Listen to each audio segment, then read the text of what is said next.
a footnote there for those of you advising scholars or advising students who are going to go to a British university and not through the Rhodes process. You do really need to do everything you can to understand the different degrees and the advantages and disadvantages of each. So what are some of the other things that you can do yourself? Obviously, as I mentioned, you can identify remarkable students who might not otherwise be thinking about this. Some of you are in institutions, you don't have to do that. If anything, your main job is to discourage students who think they'd like to be a Rhodes Scholar, who aren't going to have a realistic opportunity to be a Rhodes Scholar. But you want to identify them. I don't know any tricks to that. Clearly looking at the people. I would start, though, looking at academic rank and not look at, like, who's the captain of the football team or president of the student body. Again, keep in mind that while we're looking for things, and I'll talk about the other criteria, it is primarily an academic career. Encourage other fellowships, and as I said, try to make the process as rewarding as possible and as unintimidating as possible. Other aspects of the application. The letters of recommendation. Here, actually, I think many of you can help. Obviously, you can't write the letters of recommendation for the faculty that they are indicating. But for institutions that don't have a particular history of what we're looking for in letters, I think you can do a lot by telling the faculty members at your institutions that a Rhodes Scholarship application, a recommendation letter is not, like a letter of recommendation for graduate school or a job. And they really can sometimes do a disservice by writing a sort of cursory short review.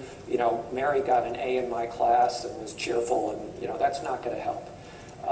And unfortunately, our selectors do expect the letters to talk not only about their academic ability, but when possible, and you can also pick letters not just from academics, but other people.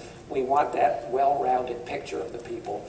And again, many cases, a faculty member at many institutions, they've never written a Rhodes recommendation before.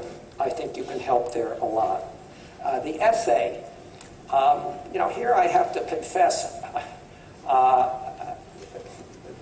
essays now, even though we have them sign something, this essay is my own work, frankly, none of us believe that anymore.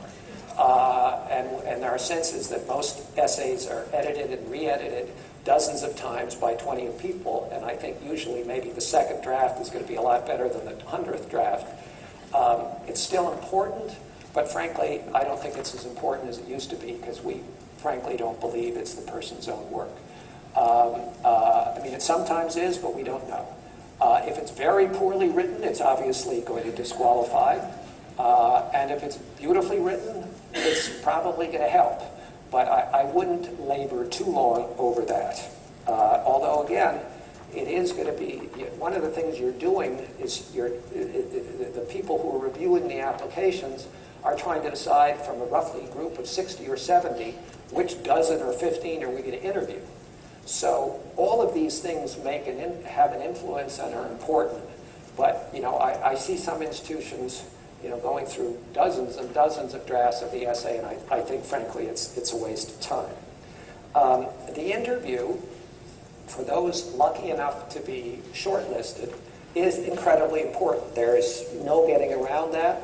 I would say at the point of the interview, when there are 12 or 15 people being interviewed, it's probably more important than the dossier that got them there. And what are the implications of that? One is, frankly, if your candidate is someone who just doesn't shine interpersonally, it's probably unlikely that he or she is going to win a Rhodes Scholarship. There are lots of remarkably successful, extraordinary people who have great careers who do not shine in those contexts, but they're probably not going to win Rhodes Scholarships. Can you teach someone that kind of skill? I don't really think you can, but can you make them more comfortable? Yes. So I think for those of you who arrange for mock interviews, my predecessor used to discourage that. I don't discourage it. I actually encourage it, particularly at institutions where students are unlikely to have had lots of experience in smaller classes, seminar kinds of classes. To give them an experience just where they gain a little confidence in sitting around a table with people asking them questions, some they're familiar with, some not, just basics about how to behave in a session like that. I don't think you're going to teach them anything. necessarily, but I think that experience is going to be a very important one for them. The reception, we always, as you probably know, part of our mythology, but it is true, we always have a reception for the candidates, usually the evening before the interview. And again, I'm aware of some institutions that do what they call mock cocktail parties. First place, we don't even necessarily serve alcohol. Most of these kids can't drink alcohol legally. And our selection committee members don't particularly want to have, maybe more than a glass of wine, because they're going to continue to spend the evening talking about the candidates. So it's, you don't have to, I've heard people say, well, should the person accept a drink, or should they have, a Coca-Cola or something? I can't believe that you're thinking about these questions. It makes absolutely no difference. But I can tell you, if the person has never had a drink of alcohol before, he certainly should not drink alcohol. But the point of that reception, again, honestly, is just to put them at ease. We know it's going to be an intimidating situation the next day, coming into a room. And at least now they will have come into a room and they will have met these people the evening before. Now, is the reception, it's usually 2 hours, and everyone on the committee is going to try to get to know everyone a little bit. Is that evaluative in some sense? I can't pretend it's not. You can't purge your mind of the impressions that you may have made or you may have gleaned about someone from the evening before, but they're not really terribly important. Again, on the extremes. If someone remembers an extraordinarily dazzling conversation, over hors d'oeuvres with someone, sure, it's probably going to affect her judgment the next day a little bit. If someone makes some ridiculous gaffe or is particularly obnoxious or particularly rude or belittling to, her competitors, that's probably going to have an effect. But the basic point of that is simply to give them an opportunity to meet the committee. So, if you want to have mock cocktail parties and tell people, what color socks to wear with their suit, and, which font to use, you can, but I guarantee it's not going to make a bit of difference. Your letter of recommendation, your institutional letter, here is another area where you can make a huge difference. Some institutions just issue a little statement, John Smith has been endorsed for the Rhodes Scholarship, the university hereby endorse it, whatever. That's not particularly useful. We have to see an endorsement. Most institutions now will write an institutional letter. Sometimes the president signs it. We rarely believe the president writes them, but sometimes the president does.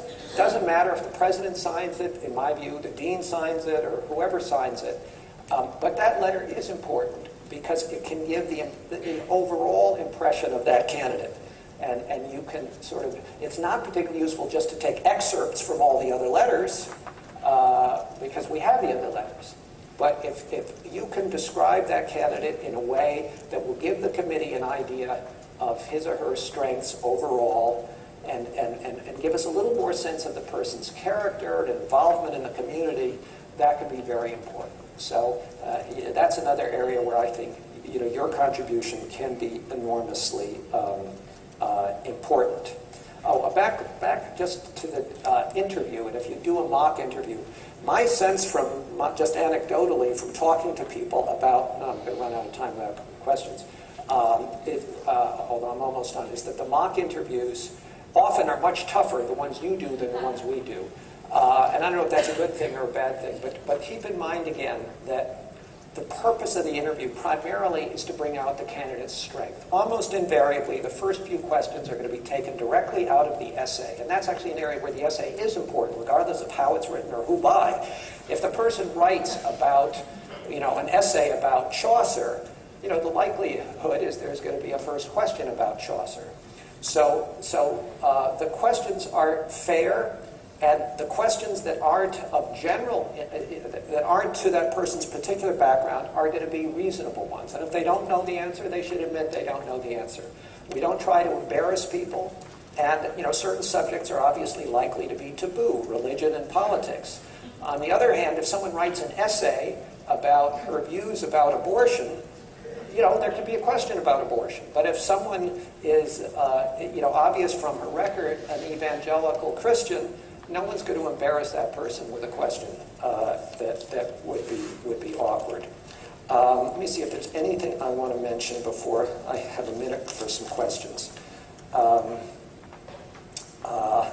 I don't think so, except one thing I want to mention, and that's age. We did notice in the last couple of years an increasing percentage of our winners are not college seniors, but actually applying after they finish college. That's fine. As long as they've not reached their 24th birthday, they're eligible. What would worry me is if any of you are discouraging people from applying in their senior year because they'll be better applicants a year later or 2 years later. Our committees are very good at comparing apples and apples. And if someone's applying from graduate school, we're going to assume that person has more honors to show because they graduated, more experiences, and perhaps even a little more maturity. So I don't want you to read into the winners' biographies that we now have some kind of preference for older students.